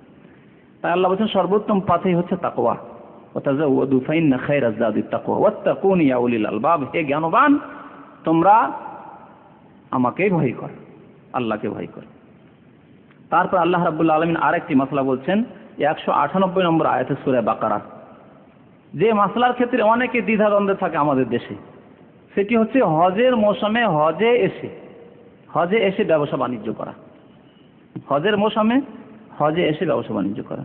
হজ করলেন আর হজের মৌসুমে হজও করছেন, আর কিছু খরিদ করলেন, কিছু বিক্রি করলেন, ব্যবসা করলেন, হয়তো মিনাতে, আরাফাতে, মক্কাতে করলেন। যদি আপনার বর্তমান আইন আপনার সাথ দেয়, আমি বলছি না যে আপনি আইনের বিরোধিতা করেন, যেহেতু ইসলামিক রাষ্ট্র নেতার আনুগত্য করতে হবে, কিন্তু যদি আপনার এইরকম অনুমতি থাকে যে আপনি ব্যবসা বাণিজ্য করলেন, কোনো অসুবিধা নেই, ইসলামে বাধা নেই। এইরকমই হয়তো এখানে ব্যবসা বাণিজ্য করলেন না, কিন্তু কিছু মাল সামান এখানে বেশ সস্তা, দেশে নিয়ে গিয়ে যদি বিক্রি করি তাহলে বেশ একটা অ্যামাউন্ট আসবে, কিছু লাভ হাসিল হবে। দেশে কিছু জিনিস আছে সস্তা, দেশ থেকে এখানে এনে যদি বিক্রি করি তাহলে কিছু লাভ হবে। তাই আসার সময় কিছু নিয়ে আসলেন, এখানে বিক্রি করে দিলেন, এখান থেকে কিছু নিয়ে চলে গেলেন, ওখানে বিক্রি করে দিলেন। লাইসা আলাইকুম জুনাহুন আন তাবতাগু ফাদলাম মির রাব্বিকুম, স্পষ্ট ভাষায় আল্লাহ রাব্বুল বলেছেন। তবে একটি কথা মনে রাখবেন, হজের উদ্দেশ্যে আপনাকে আসতে হবে, যে হজ নিয়ত আছে যে হজ করব। আর যদি এক শ্রেণী হাজিরা রয়েছে প্রতি বছর আসে, আসল উদ্দেশ্য হচ্ছে ব্যবসা, আসল উদ্দেশ্য হচ্ছে ব্যবসা, কমার্শিয়াল মানুষ তারা। আর হজটা একটা ভিসা মাত্র, হজ ছাড়া ভিসা লাগছে না, হজের ভিসা লাগিয়ে এসছে আর এসছি, তখন হজটা করে নি। এটি হচ্ছে মানে 2 নম্বরে। 1 নম্বরে হচ্ছে আমার ব্যবসা, তাহলে হবে না, ইখলাস নেই। আল্লাহ কি বলেছেন, ওয়াতিমুল হজ্জ ওয়াল উমরা লিল্লাহ, আল্লাহর জন্য হজ উমরা করতে হবে। আল্লাহর জন্য হজ উমরা না, ব্যবসার জন্য হজ উমরা করুন, ঠিক কিনা বলেন? হজ উমরা ব্যবসার জন্য, কথাটা ভালো করে বুঝবেন। তো যাই হোক, হজে এসে প্রয়োজনে ব্যবসা বাণিজ্য করা যেতে পারে। আল্লাহ রাব্বুল বলছেন লাইসা আলাইকুম জুনাহুন, তোমাদের কোনো গুনাহ নেই, আন তাবতাগু ফাদলাম মির রাব্বিকুম, তোমাদের পালনকর্তার যদি রোজি রিজিক অনুগ্রহ তোমরা সন্ধান করতে। আল্লাহর অনুগ্রহ, আল্লাহর রিজিক সারা পৃথিবীতে আমাদের জন্য রয়েছে, সুতরাং যদি সন্ধান তোমরা করো হজে এসে, তাহলে কোনো গুনাহ নেই। তারপর আল্লাহ বলেন ফাইজা আফাযতুম মিন আরাফাতিন ফাযকুরুল্লাহ ইনদাল মাশআরিল হারাম। এই আয়াতের অংশটিতে আরাফাতে অবস্থানের কথাও বলা হয়েছে এবং মুজদালিফায় অবস্থানের কথাও বলা হয়েছে। আল্লাহ বলেন ফাইজা আফাযতুম মিন আরাফাত, যখন আরাফা থেকে তোমরা প্রত্যাবর্তন করবে, ফিরে আসো, আরাফা থেকে ফিরে আসো, তার মানে আরাফা যেতে হবে। আরাফা যাওয়ার কথা বলে, যে আরাফা যাওয়া হচ্ছে হজের রুকুন বা ফরজ। যদি কেউ আরাফায় অবস্থান না করে, যদিও কিছুক্ষণের জন্য হয় রাতের অংশে, তাহলে তার হজ হবে না। প্রিয় নবী মুহাম্মদুর রাসূলুল্লাহ বলেছেন আল হজ্জ আরাফা, হজ হচ্ছে আরাফায় অবস্থানের নাম। আরাফায় অবস্থানের নাম হচ্ছে হজ। যে ব্যক্তি আরাফায় অবস্থান করলো না, তার হজ হবে না। তবে আরাফা অবস্থানের ক্ষেত্রে জোহর পর থেকে শুরু করে জাওয়াল, সূর্য মাথার উপর থেকে গড়ে যাওয়ার পর থেকে শুরু করে সূর্য অস্তমিত হওয়া পর্যন্ত, সূর্য ডোবা পর্যন্ত ডুবিয়ে দিতে হবে সূর্যকে একেবারে। এটি হচ্ছে আপনার সুন্নাত তরিকা। আর আপনার ফরজ আদায় হলো, ওয়াজিব আদায় হলো। আর কেউ যদি সূর্য, যেমন অনেক লোকেরা এরকম করে যে সকালবেলায় হয়তো চলে গেছে, যখন যাওয়ার প্রয়োজন নেই, তারপরে দিনে তো অবস্থান করলো, কিন্তু সূর্য অস্ত হওয়ার আগেই আরাফা থেকে বেরিয়ে গেল, সূর্য ডুবলো না তার আগে আরাফা থেকে বেরিয়ে গেল, আরাফার যে বর্ডার রয়েছে সেখান থেকে বেরিয়ে গেল, তাহলে তার ওয়াজিব ছুটে গেল। ওয়াজিব হচ্ছে সূর্য ডুবা পর্যন্ত অবস্থান করা। তো আল্লাহ বলছেন ফাইজা আফাযতুম মিন আরাফাত, যখন তোমরা আরাফা থেকে ফিরে আসবে, তো ফাযকুরুল্লাহ ইনদাল মাশআরিল হারাম, ফিরে এসে কোথায় অবস্থান করে? মাশআরে হারামে আল্লাহকে স্মরণ করবে। মাশআরে হারাম হচ্ছে মুজদালিফার মধ্যে যেই জায়গাটিতে বর্তমানে মসজিদ রয়েছে মুজদালিফার, সেই জায়গাটির নাম। তো মাশআরে হারামে তোমরা আল্লাহকে স্মরণ করবে, অর্থাৎ সেখানে রাত কাটাতে হবে। এর তাফসীর, এর ব্যাখ্যা নবী করিম সাল্লাল্লাহু আলাইহি ওয়াসাল্লামের হজে রয়েছে, বিদায় হজে, এবং নবী সাল্লাল্লাহু আলাইহি ওয়াসাল্লামের শিক্ষায় রয়েছে হজের ক্ষেত্রে যে মুজদালিফায় রাত যাপন করবে এবং রাত যাপন করে ফজর নামাজ পড়বে। ফজর নামাজের পরে বেশি বেশি আল্লাহর জিকির আজকার এবং দোয়া করবে ফর্সা হয়ে যাওয়া পর্যন্ত। যখন ফর্সা হয়ে যাবে তখন মুজদালিফা থেকে মিনার উদ্দেশ্যে রওনা হন। আল্লাহ বলেন ফাজকুরুল্লাহ ইনদাল মাশআরিল হারাম। সবাই যদি মাশআরে হারামের কাছে ভিড় করার চেষ্টা করে তাহলে তো মানুষকে সামলানো যাবে না, কত লোক যে মারা যাবে আল্লাহ পাক জানেন। সুতরাং নবী করিম সাল্লাল্লাহু আলাইহি ওয়াসাল্লাম এই ক্ষেত্রে সমস্যা সমাধানে বলেছেন ওয়াকাফতু হা হুনা, আরাফার ক্ষেত্রেও, মুজদালিফার ক্ষেত্রেও এবং মিনার ক্ষেত্রেও বলেছেন আমি এখানে অবস্থান করলাম। তবে কেউ যেন এই কথা মনে না করে যে আমি যেই জায়গাটি অবস্থান করি সেই জায়গাতেই অবস্থান করতে হবে, তাহলে কি করে লোক ধরবে। ও আরাফাত কুল্লুহা মাওকিফ, মনে রাখবে যে আরাফার যে কোনো জায়গা হচ্ছে অবস্থানযোগ্য, যে কোনো জায়গায় তুমি অবস্থান করতে পারো। ওই রকমই ওয়াকাফতু হা হুনা ও যেমন কুল্লুহা মাওকিফ, আমি এখানে অবস্থান করেছি, জামা বলা হয় মুজদালিফা যে কোনো জায়গায় অবস্থান করা যেতে পারে। মিনার ক্ষেত্রেও তাই বলে ওয়াকাফতু হা হুনা ও মিনা কুল্লুহা মাওকিফ, আমি এখানে অবস্থান করেছি, তবে মিনার যে কোনো ক্ষেত্রে যে কোনো জায়গায় অবস্থান করা যেতে পারে। আল্লাহ বলেন ফাজকুরুল্লাহ ইনদাল মাশআরিল হারাম। এর দ্বারা স্পষ্ট হলো যে এই মুজদালিফার রাতে ফজর নামাজের পরে বেশি বেশি দোয়া করা এটি হচ্ছে কোরআনের আদেশ এবং এর অত্যন্ত ফজিলত রয়েছে এবং এই জায়গা হচ্ছে দোয়া কবুল হওয়ার জায়গা। আল্লাহ বলেন ওয়াজকুরুহু কামা হাদাকুম, এবং আল্লাহকে স্মরণ করো যেমন আল্লাহ তোমাদেরকে সৎ পথ প্রদান করেছেন, সঠিক পথ আল্লাহ দেখিয়েছেন। সুতরাং আল্লাহর শুকরানা স্বরূপ আল্লাহর শুকরিয়া জ্ঞাপনে আল্লাহর জিকির আজকার করো, আল্লাহকে বেশি বেশি স্মরণ করো। ওয়াইন কুনতুম মিন ক্বাবলিহি লামিনাদ দাল্লিন, আর মনে রাখো যে তোমরা এর পূর্বে পথভ্রষ্ট ছিলে, বাপ দাদা পূর্বপুরুষ পথভ্রষ্ট ছিল। মক্কার মুশরিকদেরকে বলা হয়েছে, মদিনার মুশরিকদেরকে বলা হয় মুশরিকের ছেলেরা তোমাদের বাপ দাদারা শিরকের অবস্থায় মারা গেছে আর তোমরাকে আল্লাহ হেদায়েত করেছে। সুতরাং আল্লাহ রাব্বুল আলামিনের তোমরা শুকরিয়া জ্ঞাপন করো। তারপরে আল্লাহ রাব্বুল আলামিন বলছেন 199 নম্বর আয়াত, সুম্মা আফিযু মিন হাইসু আফাদান নাস, তোমরা সেখান থেকে ফিরে এসো, প্রত্যাবর্তন করো যেখান থেকে সাধারণ লোকেরা প্রত্যাবর্তন করে। এই আদেশ কেন হলো? এই আদেশ এই জন্য হলো, অর্থাৎ আরাফা থেকে, আরাফা গিয়ে ফিরে আসতে হবে। এই আয়াত স্পষ্ট দলিল আরাফায় অবস্থানের ক্ষেত্রে, যে আরাফায় অবস্থান করা জরুরি। আফিযু মিন হাইসু আফাদান নাস। মক্কার কুরাইশরা করতো কি? কুরাইশরা বলতো যে আমরা হচ্ছি হারেমের মক্কার খাদেম মুতাওয়াল্লি, আমরা কাবা শরীফের দেখাশোনা করি, সুতরাং আমাদের জন্য সাধারণ বিধান থাকবে না, আমাদের সাথে খাস বিশেষ ছাড় রয়েছে, আমাদের জন্য খাস বিশেষ ছাড় রয়েছে, অন্যদের জন্য তা নেই। তারা করতো কি? হজে যাব ঠিক, কিন্তু ইব্রাহিম আলাইহিস সালামের দিন এটি ছিল, ইব্রাহিম আলাইহিস সালাম যে হজ শিখিয়েছিল সেই হজে আরাফায় অবস্থান করা ছিল। কিন্তু কোরাইশরা এতে সংযোজন এই করলো যে আমরা কোরাইশ, আমরা হচ্ছি কাবার খাদেম, কাবার মোতাওয়াল্লি, সুতরাং অত দূর আমরা যাব না। জনসাধারণ ওই ভিড়ে আরাফার মধ্যে যাবে, আমরা আরাফার বাইরে মুজদালিফা পার হয়ে আরেকটু এগিয়ে যেত, আর আরাফার বাইরে থেকে তারা আগে ভাগেই ফিরে চলে আসতো, যাতে করে ভিড়ে না পড়ে। এই জন্য এই নতুন সংযোজন তারা করেছিল, বিদআত সৃষ্টি করেছিল তারা ইব্রাহিম আলাইহিস সালামের ধর্মে। আল্লাহ ইসলাম যখন আসলো তখন আদেশ দিলেন, দেখো এখানে কোরাইশ আর গায়ের কোরাইশের কোনো বিধান নেই, বিধান একই রকমের।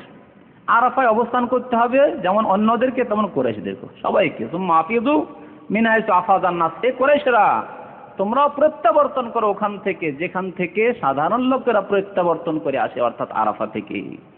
সুম্মা আফিযু মিন হাইসু আফাদান নাস ওয়াস্তাগফিরুল্লাহ, এবং আল্লাহর কাছে বেশি বেশি ক্ষমা কামনা করো। ইন্নাল্লাহা গফুরুর রহিম, নিঃসন্দেহে আল্লাহ ক্ষমাশীল এবং দয়াবান। সুতরাং এই আয়াত স্পষ্ট করে যে আরাফাতে বেশি বেশি আল্লাহর কাছে গুনাহ খাতার জন্য মাফ চাইতে হবে, ক্ষমা চাইতে হবে, এটি হচ্ছে আল্লাহর ক্ষমা প্রদর্শনের জায়গা।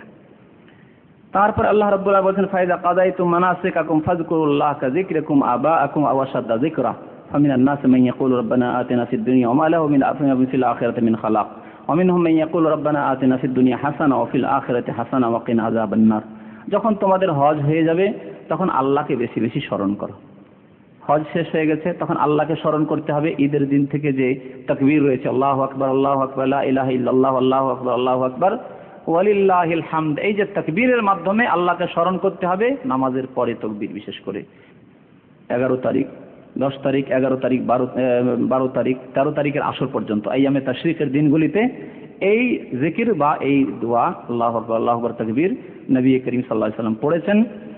আর আপনার কঙ্কর মারবেন তখন আল্লাহর জিকির আজকার, দোয়া, এসবের আদেশ এই আয়াতে করা হয়েছে। যখন তোমাদের হজ পুরা হয়ে যাবে ফাজকুরুল্লাহ, তোমরা আল্লাহকে স্মরণ করো, কাযিকরিকুম আবাআকুম, যেমন তোমরা পূর্বপুরুষ বাপদাদাদেরকে স্মরণ করতে। এই কথা কেন বলা হলো? মক্কার লোকেরা, আরবরা জাহিলিয়াতের যুগে হজ করত, কিন্তু হজে এই 11, 12, 13 তারিখ হজ শেষ করে মেলায় মেলা লাগাতো। আমাদের মেলা লাগে না? মুসলমানদেরও কিছু মেলা লাগে আর হিন্দুদেরও মেলা লাগে। তো মেলাতে কি হয়, এক অপরের সাথে সাক্ষাৎ, আর এক অপরের নিজের গর্বের কথা, নিজের বংশের কথা, নিজের ধন সম্পদের কথা, এগুলি এক অপরের সাথে সাক্ষাতে বর্ণনা হয়। এসব হচ্ছে জাহিলিয়াতের যুগের আচরণ। তো মক্কার মুশরিকরা করতো কি, তারা বাপদাদা পূর্বপুরুষকে সেখানে বেশি করে তুলে ধরতো। আমার দাদা এরকম ছিল, ও বলতো আমার নানা এরকম ছিল, আমার বাবা এরকম ছিল, এগুলি করতো এই মেলাতে, মেনায় 11 তারিখ, 12 তারিখ, 13 তারিখ হজ শেষ হয়েছে, তাশরিকের দিনগুলিতে এই করতো মেলায় তারা এক অপরের সাথে নিজের গৌরব, নিজের ফখর, নিজের বংশ গৌরব এসব বর্ণনা করতো তারা। আল্লাহ বলে ওই সব বাদ দাও। জাহেলিয়াতের জামানায় যেমন বংশ গৌরবগুলি বর্ণনা করতে, বাপদাদার আর খ্যাতির কথা বর্ণনা করতে, এখন তোমরা ওর চাইতে বেশি আল্লাহর জিকির আজকার করো। ফাজকুরুল্লাহ কাযিকরিকুম আবাআকুম আও আশাদ্দা যিকরা, ওর চাইতে বেশি স্মরণ করো আল্লাহকে। তারপরে হাজিদের 2 ভাগে ভাগ করা হয়েছে। হাজিদের 2 ভাগে ভাগ করা হয়েছে আয়াতে। হাজি 2 প্রকার।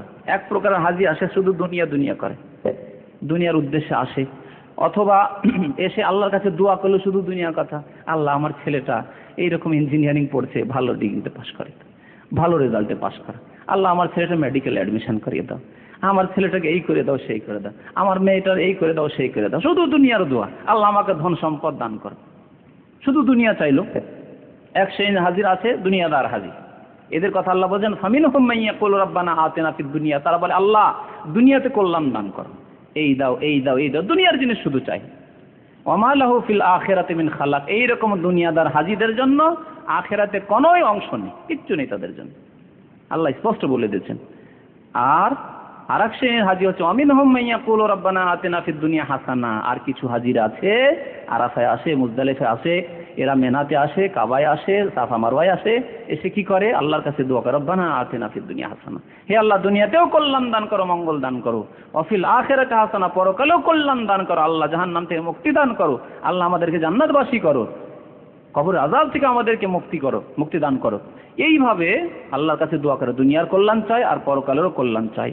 ওয়া ফিল আখিরাতি হাসানা ওয়া কিনা আযাবান নার, হে আল্লাহ আমাদেরকে জাহান্নামের আযাব থেকে মুক্তি দান করো। উলাইকা লাহুম নাসীবুম মিম্মা কাসাবু, এরাই হচ্ছে সাকসেসফুল, এরাই হচ্ছে সফল কাম।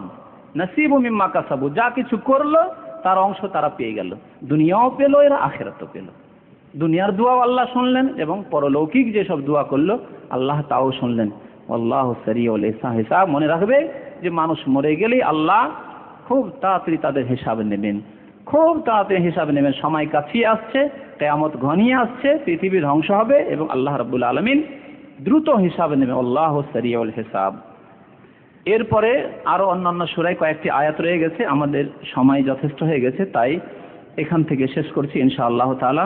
আগামী সপ্তাহে সময় থাকলে ইনশাআল্লাহ এই সম্পর্কে আলোচনা করা হবে, আয়াতগুলি নিয়েও। এর সাথে সাথে হজ সংক্রান্ত মাসলা মাসাইল, উমরা সংক্রান্ত মাসলা মাসাইল বিভিন্ন দিক থেকে আলোচনা করা হবে ইনশাআল্লাহ তাআলা। আল্লাহ তাআলা আমাদেরকে কোরআনের আলোকে এবং প্রিয় নবী মুহাম্মদ